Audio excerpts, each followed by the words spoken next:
So, what is the biggest misconception when it comes to manifestation? I think one is that there is some external force outside yourself that decides whether you're worthy of having your intention materialize. And in some ways, this relates to the narrative of the law of attraction, that there is some entity out there, and if you send positive vibrations out into the universe, then magically those will be answered. And the problem with that is oftentimes they're not, but it's as if it's your fault they didn't happen, which I think is a false narrative. The other thing that I think is a significant misunderstanding is that, as The Secret promotes, it says, I want this. And it's a very self-oriented manifestation that is about you, not about being of service or looking at the world through the lens of caring for others, connecting with others. And by doing so, you get ultimately what you do want. And one of the problems is that a lot of people confuse what they think they want with what they need. And I think those three things lead people down a path that, one, decreases the likelihood of manifesting your intention, and two, promote a Western capitalist narrative that success translates into power, position, and wealth. And if you just get that, you're going to be happy. And that is a profound problem, which we see throughout our society, unfortunately. Want versus need is something I can definitely relate to. There have been times in my life where I've desperately wanted maybe to go to a certain college or a certain girlfriend or a thing, and in retrospect, completely wrong for me. And the saying, thank God for unanswered prayers is something that really comes to mind in my experience. And so, because many of those things would have been complete disasters if I had gotten my way. So maybe I'm not so good at manifesting, which I want to talk about. So my question to you is, how do we ensure, to set the stage, that what we're seeking to manifest is the thing that, or person or place or whatever it is the right fit for us? Well, one, I would say you stop listening to social media. But one of the first things is that all of us are manifesting all the time. Most of us are doing it very inefficiently. We've not been trained to do it, or we've been mistrained to do it. And we also don't appreciate the baggage that we carry with us that influences every decision we make. And whether that's in terms of job, interaction with others, relationships. I'm sure you've talked to people who say, geez, you know, I'm going through my third divorce, and it's the same person who I married the first time. He was abusive and violent, and why does this keep happening? And the reason it keeps happening is you've never examined how you got to where you're at, because the baggage that we carry from our childhood gets embedded within us and influences many of our decisions, and many times not for the good. So we're trapped in some ways until we understand how our past influences our present. And so this gets back to the narrative of what are you already manifesting? Yeah. How does one take inventory? I always like to start, if we're talking about longevity or health, we're going to establish a baseline. We're going to look at, some biomarkers. And how do we do this for manifestation? How do we take inventory to see how we're currently intentionally or unintentionally manifesting? Well, I think one of the things is to sit down and write a narrative of your life to date, and the good parts and the bad parts, and see if you can connect the dots. As an example, if you've had an abusive partner who had no emotion regulation, or let's say, I should say, a parent, or a parent who had drug or alcohol abuse issues, or you have to recognize how that can influence you. And once you start putting the pieces together, you can see the habits that you have developed in terms of your own behavior. So gaining that self-awareness, and it takes time and effort to see that, and maybe even talking to other people. in terms of how they perceive you interacting or making decisions and things like that. So that can give you the self awareness. I think the other thing that people don't understand when they decide to change how they think, and let me preface this, I made a comment earlier, people look outside of themselves for something to guide them or to tell them what to do or to change their lives. And what happens to a lot of people is that they have given their own self agency away, if you want to call it, to the universe or frankly to others. I mean, how many times have you shared a goal, a dream, an aspiration of yours, and you've had a friend or maybe even a loved one look at you and say, "Oh, you can't do that. That's not possible." And the problem is, this happens to everybody, of course, and many people listen. And if you put into your head, I am not able to, it is not possible, I don't deserve, then that becomes fact. And what people need to understand is that their mind, their ability to change their brain is extraordinarily, extraordinarily powerful. And when you are able to embed your intention, it can have an extraordinarily powerful effect. If you look at individuals, as an example, like Wim Hof or Tibetan monks who are able to control their heart rate, their body temperature, or there's a monk by the name of Mathieu Ricard, who's called the happiest man in the world. Literally, if you put him under an MRI and you are recording metabolic activity in his brain, he can actually modulate it. As an example, if you say, I want you to be 25% empathetic, those areas in the brain associated with empathy light up. And you can say, well, bring it up to 75%, because he has meditated for 30,000 hours. He has that ability to control that. And you don't have to meditate 30,000 hours, but it shows you the power you have to control input into your brain and have access to information that is typically in your subconscious. A couple of things come to mind hearing you speak. One is this idea of action, putting in the reps, the exercise. Maybe you don't have to do 30,000 hours of meditation, but you need to, you mentioned Jim Carrey in your book and his famous story about, essentially manifesting success in Hollywood. And I think he had a blank $10 million check made out to himself. And, I remember I heard him speak previously about manifestation, and he also had a great line. You can't go manifest something and then sit on the couch and eat a sandwich. You've got to take action.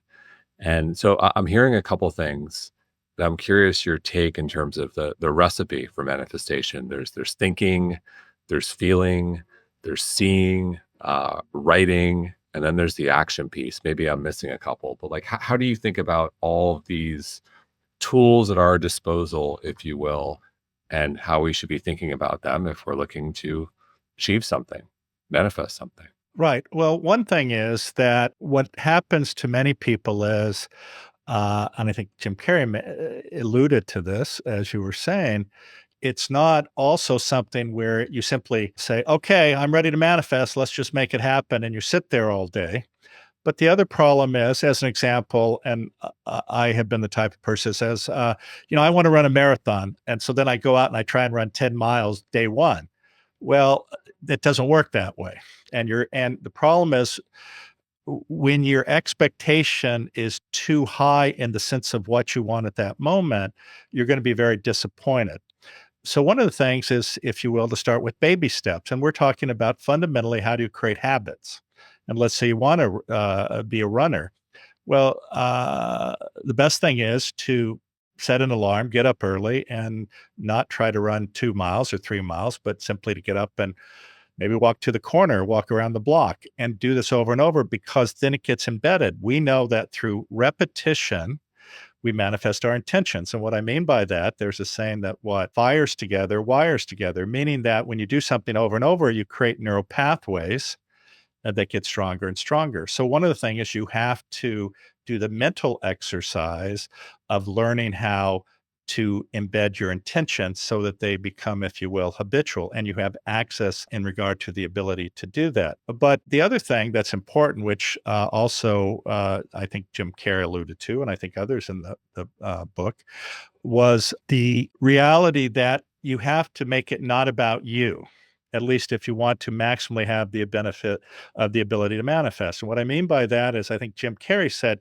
he would go on stage and he felt that he was giving them something and they should listen to him and embrace him. And he realized finally that actually he was there for them and to make it about them and not just about him. And part of the problem with that is that when it's self-focused, it actually that is the very fact that you're self-focused is associated, frankly, with insecurity or fear. You want to be accepted, and then that stimulates your sympathetic nervous system, your flight, fight, or fear response, even though you may not appreciate it at the time, and that actually limits your ability to manifest. It's interesting, and just to tell you one more story, I'm sure you're familiar with Jimmy Page of Led Zeppelin. Love Jimmy. Yeah, well, he used to be angry at people because he would get on stage and everyone wanted to hear them play Stairway to Heaven, right? Of course, Whole Lot of Love. I could go down. There's a whole host of songs I would request from Jimmy Page, but But exactly. But the thing is, you're there because you have memories, feelings, experiences associated with that particular song. And that's what you want to hear because you want to relive that. In Jimmy Page's mind, it was, why the hell do they want to hear me play a song I played a million times? I have new music. Why aren't they embracing the new music? And he would get very angry and upset. And what he finally realized was that I am not here for me. It's not about me. It's about the other people and making them happy. When he did that, one, he completely changed his attitude and actually was happy to play. But he also set the stage by that calmness and understanding the need of others for him to maximally manifest. so I love that example. Although I love Led Zeppelin, so I would love to hear Jimmy play anything if Jimmy's listening.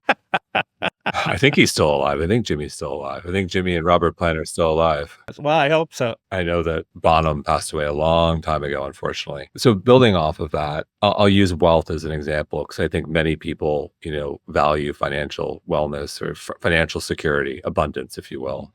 And if I'm hearing correctly, the wrong way to think about manifestation when it comes to wealth would be to think about, the thing, the car, the home, or the bling, or whatever it might be.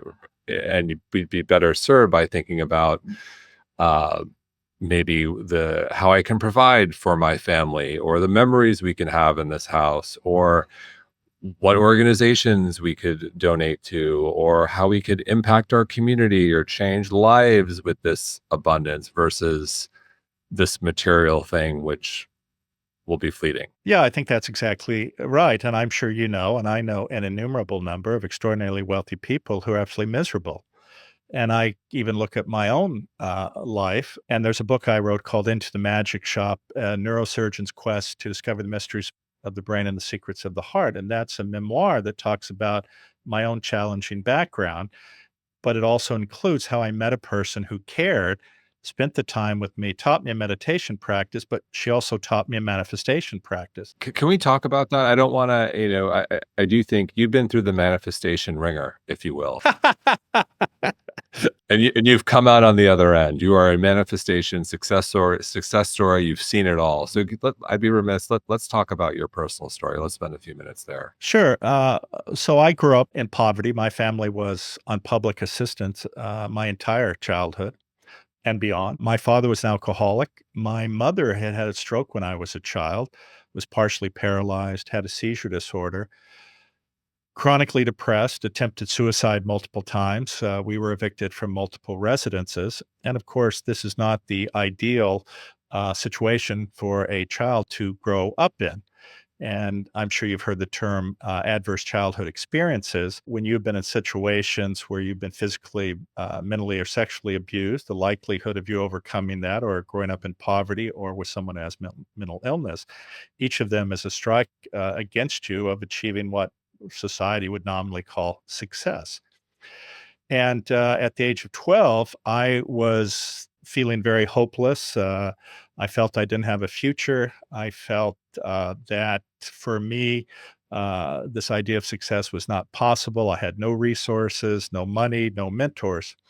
And on one particular day, my parents were fighting, and I got on my bicycle and rode as fast and as far away as I could. And I ended up at a magic shop. That's the title of the book.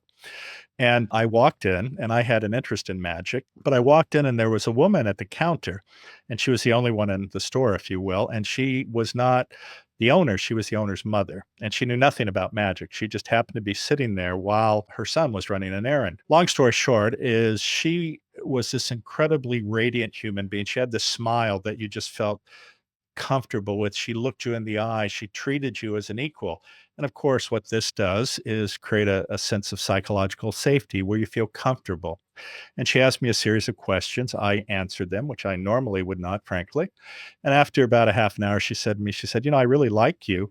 I'm here for the next 6 weeks. If you come in every day, I'll teach you something that I think could really help you. And this was, of course, before this idea of mindfulness or neuroplasticity was even on the radar screen. So I did show up, and frankly, it was not because I had any degree of self-awareness whatsoever. The reality was I had absolutely nothing else to do. She was giving me chocolate chip cookies, and she was a nice person, and what she said was intriguing to me. So I did show up, and she taught me, if you want to call it, a traditional mindfulness practice of relaxing the body. And when you grow up in an environment like mine, it's like a constant war zone, uncertainty, chaos, no ability to plan. So you're always on pins and needles looking for an exit, if you will. So she taught me to relax. She taught me to focus. And then she taught me an explicit self compassion practice, because all of us have a negative dialogue going on in our head. It's how do you respond to the negative dialogue? And this relates to what I said earlier. If you say, I can't, it's not possible, I'm not worthy, I don't deserve, that frankly becomes truth. And so ultimately, once I felt that I could handle that or decrease the noise by statements of positive self affirmation, then she made me realize that everyone is suffering, and she changed how I looked at the world, because I looked at the world through suspicion, anger, hostility, and it not being kind. Once I saw that everyone was suffering, as well as myself, I had a completely different view. In fact, I forgave my parents, if you will. It wasn't their fault. They did not have the tools to help themselves. It wasn't because they were angry at me or they didn't love me. The other thing she taught me was a manifestation practice. Now, as a 12-year-old, I had no insight or self-awareness, and I fell into the narrative that so many people do, which is I will be happy if I have things or if I accomplish X. As an example, I wrote in there, I wanted to be a millionaire. I wanted to live in a mansion. I wanted a Rolex watch. I wanted a Porsche. And also, I wanted to be a doctor, which I was impressed by a person who visited my school when I was in fourth grade, and that inspired me at that time. But I got every one of those things. I climbed all of these mountains. The problem was, as we were discussing, I would climb the mountain and I would look there and I'd say, well, I should feel good. This should be great. And because I was believing that external affirmation would make me feel okay about myself. And whether that was driving a Ferrari, a Porsche, living in a mansion, dating the right girl or the attractive girl, I kept thinking if I just get this out, this emptiness inside, this fear, this shame, this insecurity will go away. And it never did. And when I had everything, which included a penthouse at the top of a building, a home overlooking the ocean in Newport Beach, 5 different cars, Ferrari, Porsche, BMW, etc., a villa in Florence, I was never more unhappy than I had ever been in my entire life. And what finally got my attention was I ended up losing $80 million or so in the dot-com crash, to the point where I was $3 million in the hole, and I had to deal with this issue and fundamentally sell everything. And it put me through this period of reflection about what the hell happened to me. And I realized ultimately that I was focused on me. It was all about me. If I get this, then everything will be okay. And it wasn't okay. And no matter what I did that fulfilled the narrative of success in Western society, I was miserably unhappy. And when I gained the insight after going through what Ruth had taught me, I realized that I did not really listen. And and she emphasized, although I didn't hear it, it can't be about you. And so I was at this point, and it's interesting because my lawyers called me because I had to deal with all these issues, as well as my banker, who had borrowed $15 million from the bank. And my lawyer said, "You know, Jim, you put all the stock aside to charity, and it turns out we did not file the paperwork. So you can actually keep that stock because I know it's worth a lot of money." And after this period of reflection, even though I was $3 million in the hole, I said, "No, go ahead and give it away." And when the company went public, that ended up being $30 million. And people go, "How could you possibly do that? That's insane. You were $3 million in the hole." But what I realized was that what was keeping me a prisoner was poverty. I was terrified of being poor. And I had created a narrative that said, if I just have this, I am going to be okay. I'll be whole. And when I gave all that money away, it liberated me. That no longer held me captive. And so I went from rags to riches, to rags, if you will. But the riches I got were not oriented around money. As an example, I created a center at Stanford. The Dalai Lama became the founding benefactor. I became friends with the Dalai Lama, became head of the Dalai Lama Foundation, met spiritual and religious leaders all over the world who I've become friends with.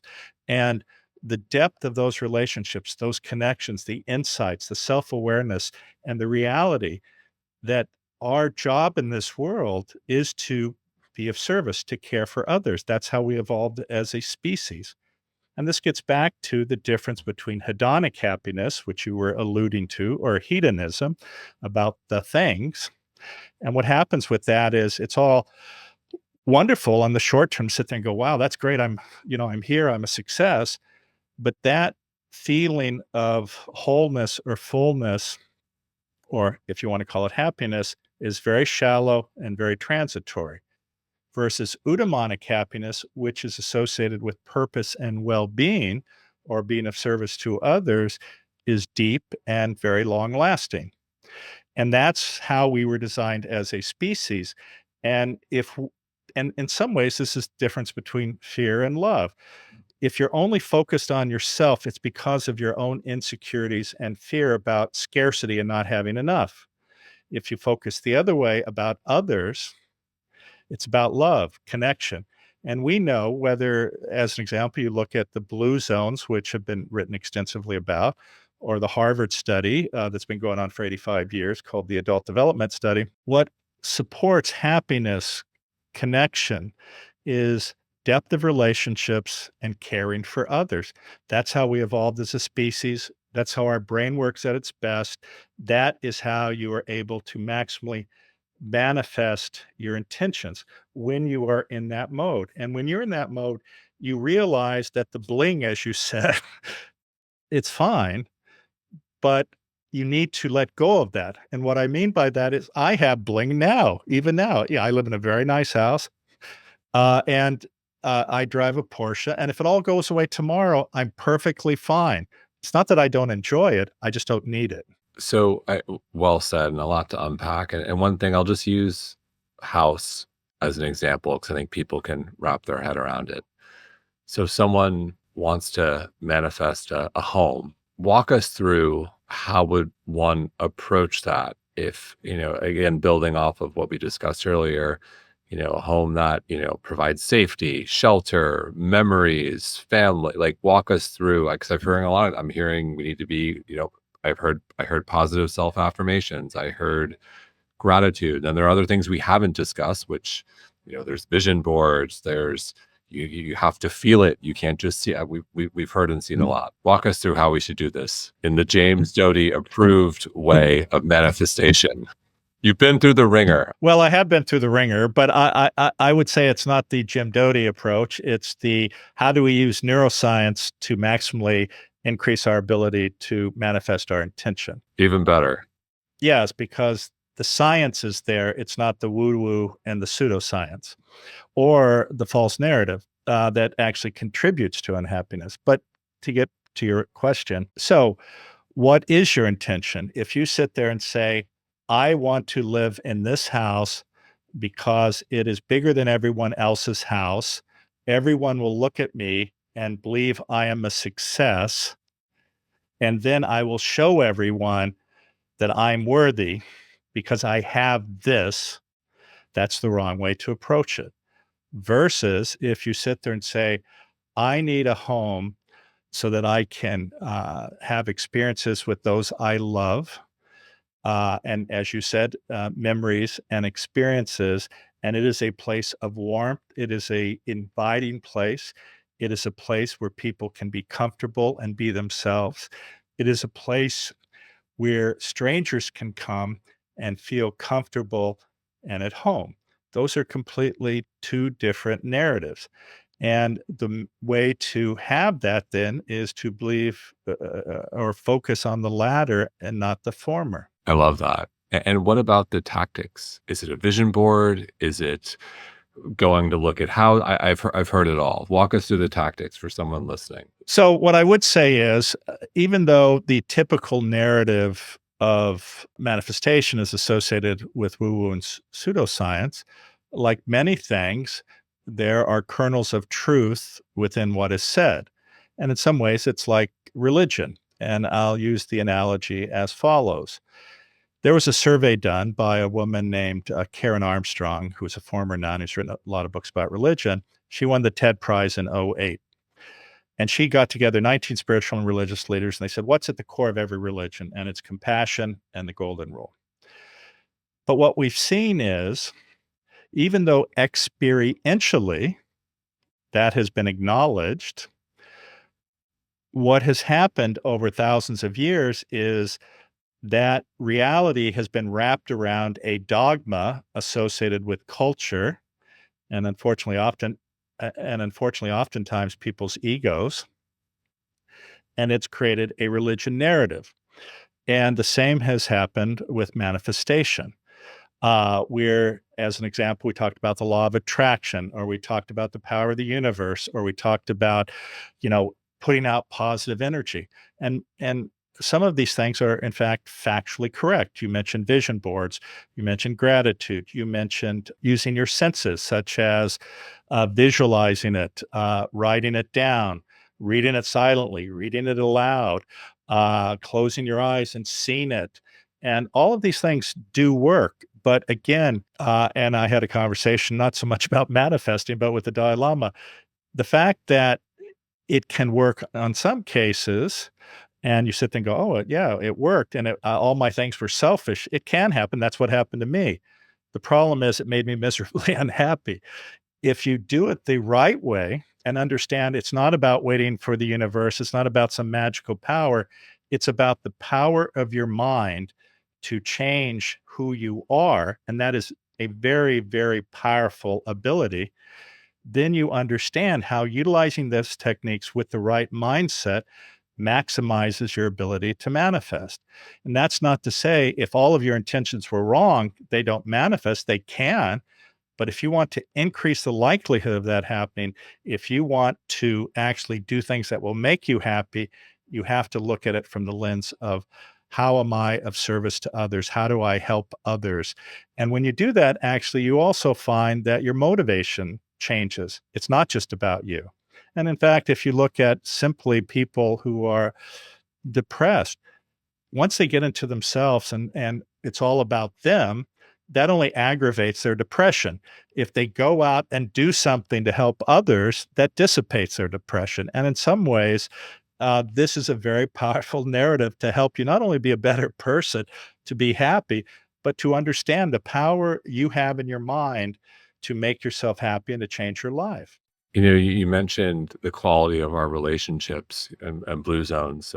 We've had Dan Buettner on the show many times. He's a good friend. He's in Miami, where I am. makes me think about the role our environment plays here in terms of our relationships, in terms of our surroundings, uh, what media, social media, music we consume. There's a lot there. How do you think about our surroundings and sabotaging our manifestation through the energy we surround ourselves with?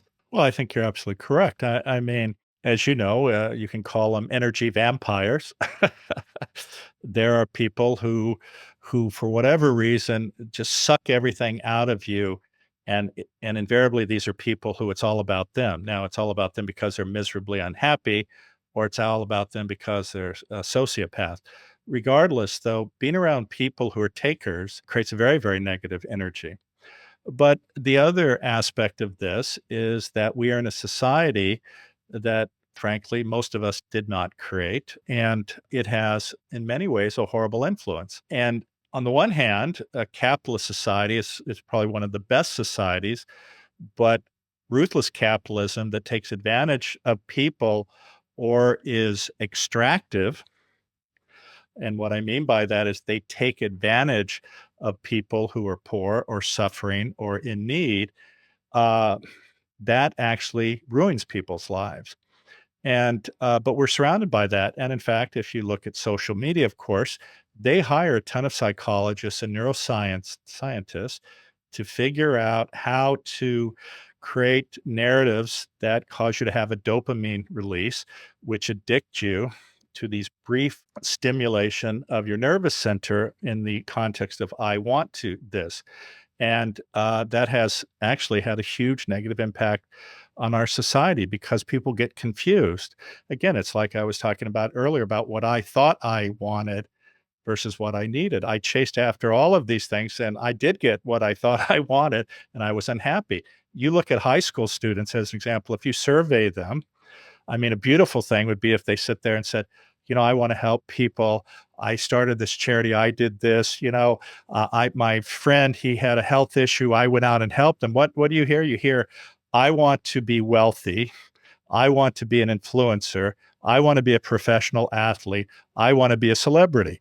And these are all horribly negative statements that we have created for our children to want.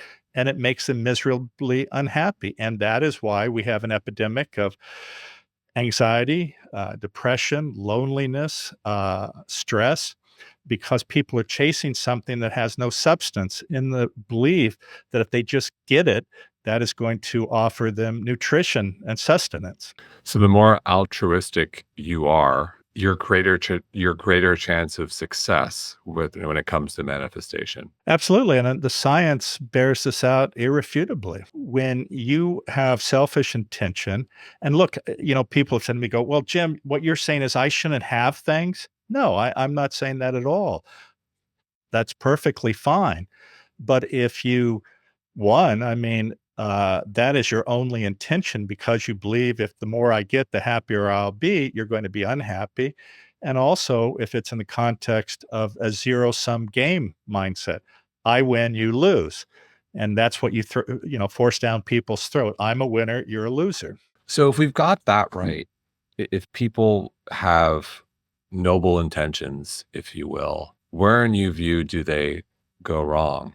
Is it the action stage? Is it the feeling stage? Like what are some of the common pitfalls if they do have the right intention? Well, I don't think well, I think it's when you're what you're calling pitfalls. I think having the right intention is how we should all function. That we get interfered with by our own ego and desires and attachment and craving. That's where the pitfalls are. But it's not that if you have the right intentions and it doesn't happen, there's something wrong. And this is also an idea that has been promoted through books like The Secret, et cetera. It's as if, well, the law of attraction of the universe didn't want you to have it. You must have done something and you're at fault. No, the reality is that there's some situations, and I think you mentioned earlier, I wanted some things, but I realized if I got them, it would be the worst thing that happened to me retrospectively. And actually, on a subconscious level, there's a lot more going on than you appreciate. So if you embed this intention and you've done it correctly and you think, oh, I did that because it's the best thing for me, the reality is sometimes it doesn't work out because that is the worst thing, and you've made the wrong statement. But secondarily, things don't necessarily work out in the time frame we want. As an example, there's a project I've been working on for 13 damn years and it still hasn't happened. Well, is that because I'm wrong or the intention's wrong? No. It's just sometimes these can take an extraordinarily long period of time. Another funny example is, do you know John Hamm, the actor? Of course, he did a blurb for you. Yeah, he did. And well, John Hamm actually acquired the rights to make a movie out of my book, Into the Magic Shop, right? Amazing. When's it coming out? I have a feeling, well, it's Hollywood. Exactly. So is it because I was a bad guy and had the wrong intention? And not that I ever thought that somebody would acquire it, but I did believe that it could be helpful to people. It wasn't, I want John Hamm to make a movie so I make lots of money. It was, I think this movie could be a benefit to people who are suffering and have similar experiences as I did. So my intention was not wrong and it's moved forward, but has it happened? No. And how long has it been? 5 years? We're just waiting for Ryan Reynolds or The Rock to become available. No, no, no. Tom Hanks. Tom Hanks. Tom Hanks? Okay, there you go. But anyway, yeah. So again, was the intention wrong? No. Did it happen? Not yet. Could it happen? I believe it will. But again, another point you brought up is attachment. What creates unhappiness for people? They want, right? And the problem is if all you think about is I want, that is the problem because I want comes from again the inside of if I don't get something bad is going to happen or I deserve. So how do you think about the balance between intention and subsequent action, which seems to be somewhat at odds with letting go or surrender? And you kind of need both. You need to take action, you need to have the right intention, but at the same time you can push only so hard and sometimes you need to just let go, surrender, not be attached to the outcome, yet you need to do the work to pursue the outcome. Therein lies the rub. You said it all. Well, the thing is, again, nothing. God, as you know, what the first sentence of the book says. The most provocative first sentence I've ever encountered in a book, and I will read it to the audience out loud. Quote unquote, the universe doesn't give a fuck about you. End quote. And what follows is a statement that the universe has no fucks to give. But the other aspect, which can sort of be the opposite, is God only helps those who help themselves. You can't sit on your butt all day and say, oh, well, this is just going to happen. I'll just sit here and I'll say it over and over and it's going to happen. So one is, how do you embed your intention? Two, once your intention is embedded, what are the processes that then happen? But as I was saying earlier, things don't always work on our timeline. And sometimes the things you want aren't what you need and they don't happen. And sometimes our subconscious has a better idea than we do. But also, there are other things that are going on in this world that interfere with things. So, not getting them, it just happens sometimes. This isn't 100% way to do it. And I don't know of anything that's 100%. It is, what tools do we have within our mind that allow us to create the circumstance that allow for one's maximal ability to manifest? And again, it's not 100%. It may not even be 75%, but it is using these tools to get as close as possible. One of the things you alluded to is, well, I want to work hard for this goal. What if I don't get it? Well, there are interesting aspects of that. As you know, there are people who are so focused on that goal, they'll sacrifice anything to reach the top of that mountain. Well, but what do they get when they reach the top of the mountain? If you've sacrificed relationships, if you've sacrificed everything that for most people are the most important things in their lives, what did you get to stand at the top of the mountain and have achieved? Yet you have 3 divorces, children who hate you. Wow. Well, that's a great narrative. And I've seen this over and over again with people. They go, I was so focused on this and, I got it. And and yeah, tell the kids that who you've ignored for years, or tell the wives that you're paying alimony to.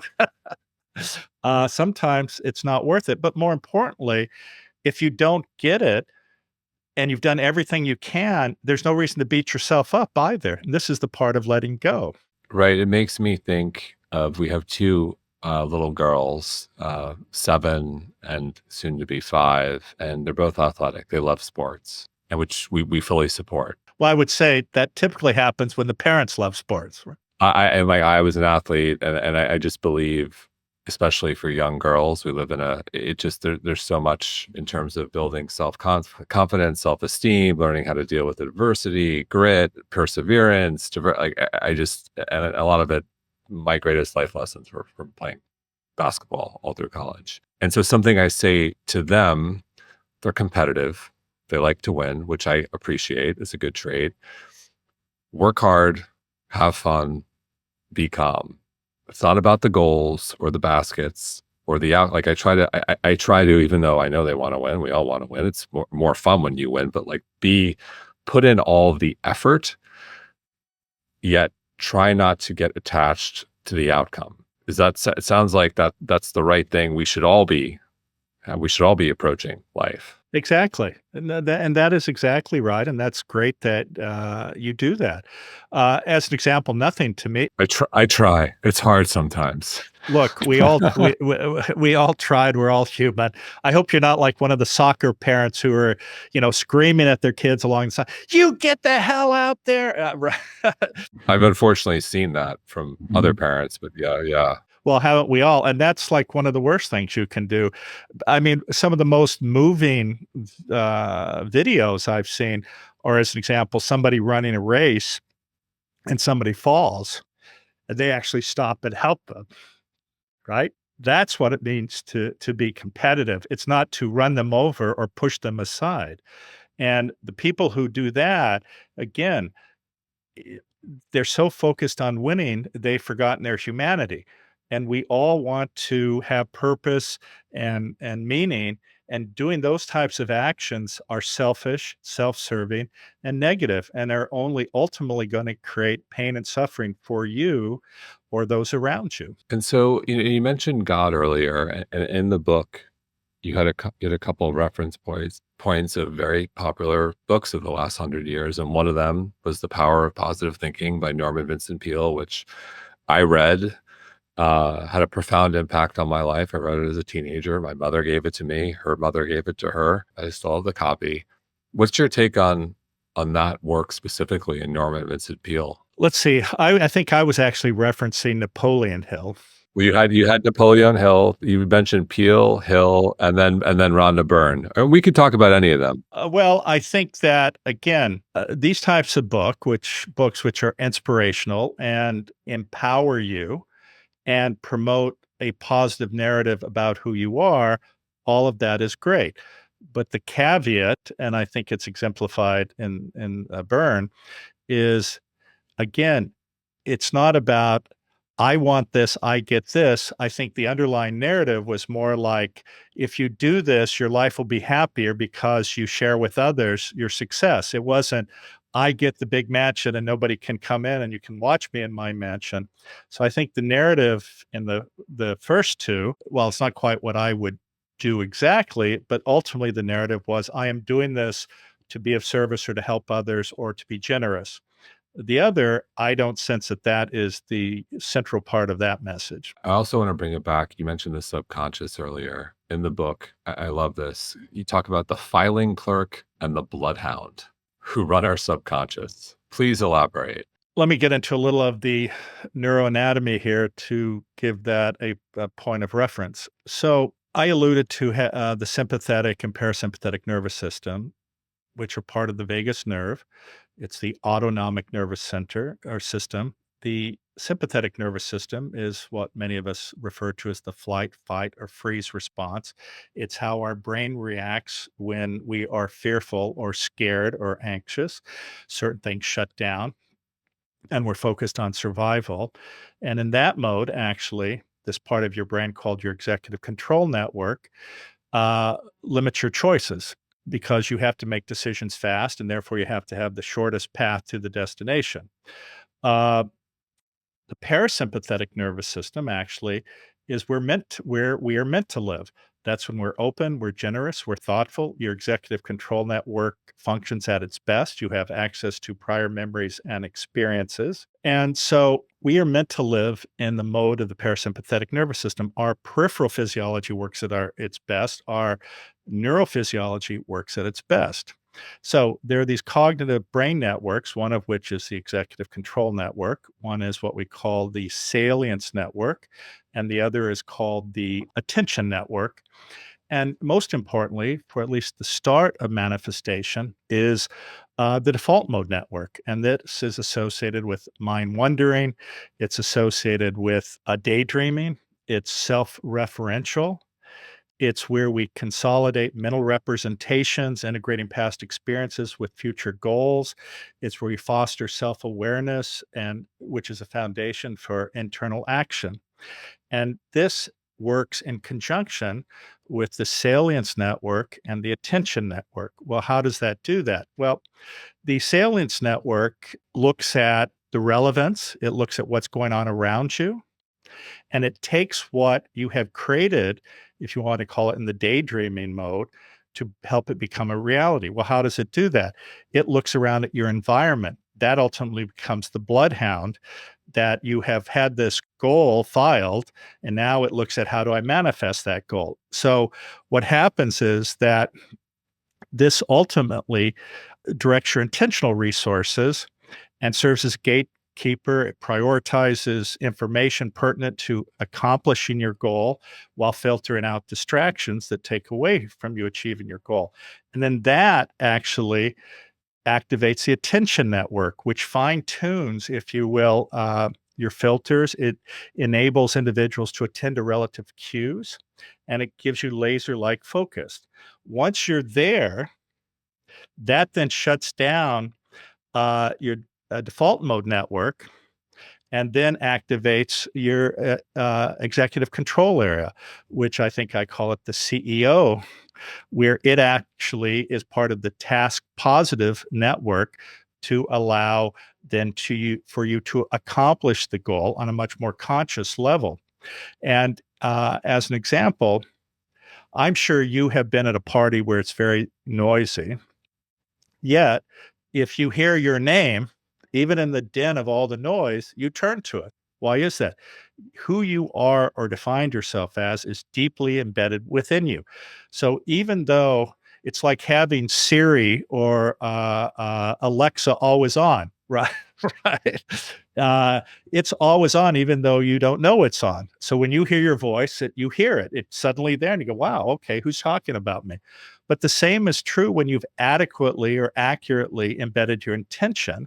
And this is something called value tagging, which I talk about in depth in the book. You tag a intention that gets embedded in your subconscious and it goes to your default mode network. Well, the bloodhound is always searching for ways in which it can have that manifest. As an example, I was at a coffee shop recently, and there's a project I've been working on for quite some time. Completely noisy, packed, everybody talking. Yet, even among all that din, I heard somebody mention this thing I was interested in and had been working on. Out of all of that, and I turned to it and I saw these two people talk. I ended up walking over and introduced myself. And now we're working together to make that project work. Well, it's because I was attuned on a subconscious level to be aware of surroundings. And is what many people end up calling synchronicity or coincidence. We have created within us, using our mind, to be a filter for all the other stuff, but to focus on the thing that we're interested in. And that's how it works. At these other, let me just finish this one statement. So these networks do not work efficiently or at their best if you are fearful, anxious, or completely self focused. Well said. You mentioned the book. I'm going to hold it up. It's called Mind Magic, excuse me. Everyone should pick it up. It really is a remarkable read. Where do you think the science is headed here? or where do you want it to go? On the one hand, we certainly know more about the brain than we ever had, but many aspects of it are still a mystery. That being said, we are neurobiologic beings, and the more we understand about actually the power of our mind, it benefits all of us. The problem, of course, is each of us gets in our own way oftentimes because we don't, most of us don't grow up in an environment where we say, okay, we've set aside how we're going to raise our children and we've gone through the science and here's the best way to do it. And everybody gets this. It doesn't work that way. And as an example, look at the school system. Unfortunately, the school system is funded by local tax. Well, if you're from poverty, you get the worst school system. If you're from an affluent environment, you get the best. What this book is offering is the ability to get the best science that is available to help you manifest a good life. And that's really the point. And I think the more we learn about the brain, the more powerful it is to help each of us be our best selves because we get confused oftentimes about who we are or who we should be, and we get distracted. And unfortunately, that's the nature of being a human being. So we've covered a lot of ground today. In closing, are there any words of wisdom or advice or anything more you'd like to share that we didn't cover before we close? Well, I would like to say that every day we have a choice. And it's interesting because so many people believe that they don't have agency or they don't have power, but all of us do. And the other aspect is to understand that everyone is suffering. And no matter your circumstance, it has nothing to do with power, position, or money. Every day, each of us has the ability to improve the life of another person if we just open our eyes and understand that there are people around us who are suffering, and sometimes even a smile can help them. And so I think if people look through that lens, not only will they make the world a better place, they'll make their own lives better. You know, the Dalai Lama has said, if you wish others to be happy, be compassionate. If you wish to be happy, be compassionate. Beautiful. James, thank you so much. Thank you. I appreciate it, your time, and thanks for having me on your podcast. I want to take a moment to invite you into our Mind-Body-Green ecosystem, where you can explore the infinite possibilities of health and well-being. All you have to do is click the subscribe button to hear more thought-provoking interviews with leaders in the health space.